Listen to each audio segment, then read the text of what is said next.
Hey, good morning. Mike here from suburban Philly angling. Big cold front moving in. It's dropped significantly in the last few days. It's in the 40s right now. It's going to be in the teens overnight. It's going to be high of 30 something tomorrow. This is definitely the first cold blast of the year, and I definitely expect it to have a big impact on the fishing. I caught 8 bass a couple days ago. I caught, or over the weekend, whatever, and then I caught another 3 or 4 the other day, and then another time I came here I caught 10 bass.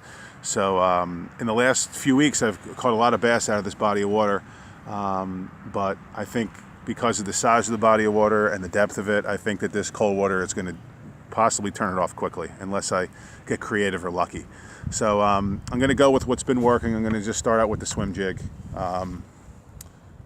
Fall cold front bass fishing with suburban Philly angling. I'm going to get a couple casts to see what we can do here for you.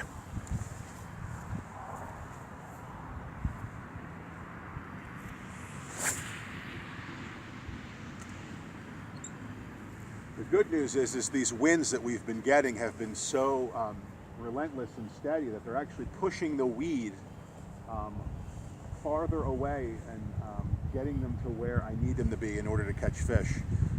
Earlier this morning I was not able to fish in the spots I've been catching the fish in because the weeds are just too thick and heavy, and you can't get through them fishing from the bank like this. I like to fish this body of water. It's close to home. I just recently discovered it. It's a quick, just like go in, get a couple casts before work, after work, on the weekends, and I've caught in some pretty good numbers as a result. So, I mean, I don't have the waders with me today. I'm not fishing in a bigger body of water. Obviously, in my opinion, this time of year, you need a boat to really pinpoint fish that are migrating in bigger bodies of water, and I just don't have access to that right now at the current time. So we're going to see what we can do here in this little pond here in southeastern Pennsylvania, Chester County. I'd love to catch a bass or two for you on film. Now, I know there's only a couple people probably watching this and that will watch this. I'd love to hear some of your tactics. I'd love to hear some of the successes you've had in this region of the country with this time of year. If you are watching this and you'd like to share, I'd love to hear what you do to catch fish in the fall and in the late fall when the water really starts dipping down and when the temperatures start dropping significantly. Because I have not had a lot of experience with it. Picking up a lot of weed in the shallow water, and I really don't want to do that. That's why I really rather fish in the deeper water. If that wind keeps pushing hard, I might be able to get to that deeper water in a little bit. We'll see what happens though.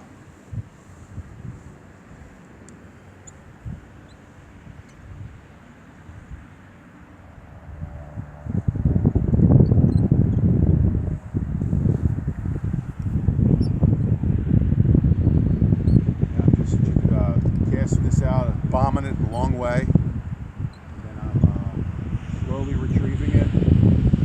Jerks off the bottom now and again. Make sure there's no weeds on it. A lot of fish love to strike when you're ripping it out of the weeds. So don't be scared if you're fishing on the bottom and you're fishing something that gets hung up in the weeds a little bit. Don't be scared to rip it through and then think that your cast is done, your retrieve's done. It's not. The fish sometimes react to that. It looks like a bait fish trying to escape the depths of the weeds. So they tend to hit in those situations when there's an erratic strike, when there's an erratic change of direction or something like that. Sometimes they like that.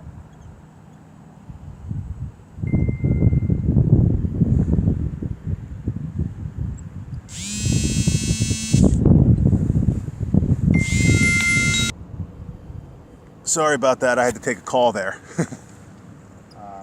I didn't want you guys to have to hear my personal calls. Thought I had a twitch in the line a minute ago on that last retrieve. Thought I had a little bounce when I was bringing it in. Sometimes it happens, you know, they just nip at it, something small, nip at it, nothing to write home about. What we're looking for today is we're looking for just the suck in and the take. We're looking for the deep throat, is what I like to call it. And honestly, they really deep throat this time of year.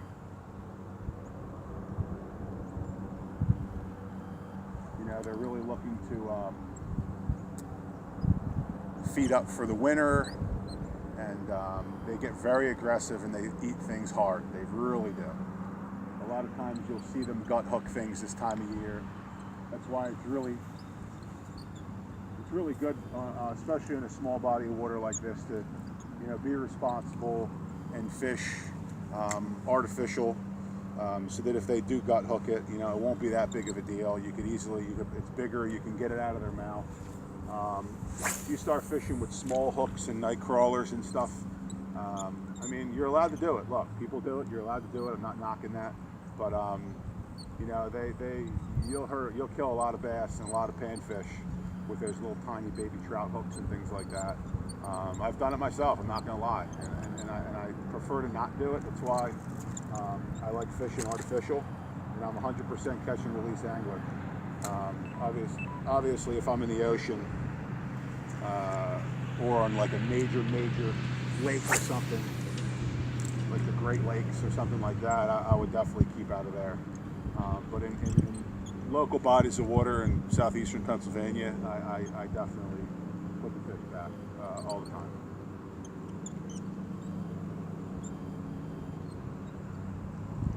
And we are getting nothing. We are getting nothing, folks. Absolutely nothing. You're gonna have to pause it here in a few minutes and then kind of just like put it back on if I get a hit. I don't want this video running too long, you know. I'm too new to YouTube. People aren't going to watch a 40-minute video of Mike catching or not catching fish. So we'll see if I can get something for you, though. I'd love to get the whole thing. I'd love to get the hook set on. Oh, what was I just talking about? What was I just talking about? Do you believe that? Every time I'm talking about catching a fish, and there it is. There it is. Unbelievable. As I'm talking about it again. Swim jig fishing, baby. In November. That's a cold fish right there. He is cold. I don't know if you could see him. Very cloudy out today. So it's not big, not a big fish, but beautiful, and I love catching them. Especially for you guys. Retrieve. Release. That's great to see, you know? That's great to see. And hopefully we'll have a few more for you in a few minutes. Just a small update here. We didn't get anything in that last spot, so I'm going to take a hike here and see what we can get if I move around and try some new tactics. So I figured I'd do that while I'm walking from this spot to the next. I can't put much more time in. I got to get to work.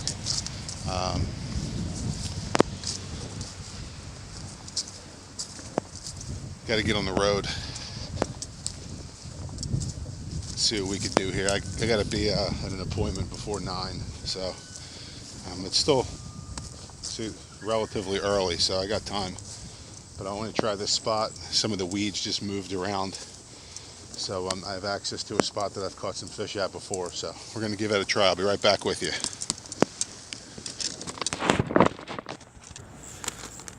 All right, this spot here has a little bit more of a drop off, a little bit more depth, not much. Just got freed up by the weed blowing around like crazy. So I'm going to try this here, and hopefully I can get one more bass before this video has to end. Stay tuned. We are on. Just a few minutes after we changed spots. We are on. Not a big fish at all, but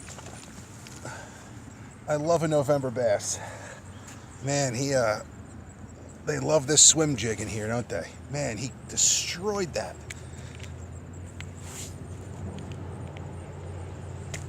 Get that out of there. There we go. God, he put that down there. Small, but look at how aggressive he was. He took that. That's number 2. I wish I would have had it on the hook set on film. It was pretty aggressive. But there's number 2 in the morning. Let's get another. You know, just a quick talk about that last one. You know, this is why I wanted to move to the depth, the deeper part of the pond, because he took it while it was on the fall. You know, if you're fishing too shallow, because with a swim bait, you don't have much time for it to fall. So, you know, he was just sitting there on the bottom, and that thing either fell in front of him or it fell close enough for him to take it on the fall, because the second I started reeling in, that fish was on. And not a big one by any means, but it was exciting. I'd love to try to get another one on for you with the camera rolling, but I want to try to limit the length of the video. So I'll probably finish this retrieve, maybe make one more quick cast, and then I'll probably pause again until we have the next action. It was only a few minutes in between action, but I don't want to. I mean, those few minutes add up. If you wait 3 or 4, 5, 6, 7, 10 minutes every time you're in between fish, you're going to have an hour-long video in no time. And I don't want that. I don't want that for anybody. No one wants to watch me that long. Just heaving this thing out there as far as I can, because I know that that's where the fish are in this pond right now. They are deep. There's nothing up on the bank. It's too cold. But just to be catching even 2 bass on a 40-some degree November morning, like 7:30, is just exciting. It's just exciting.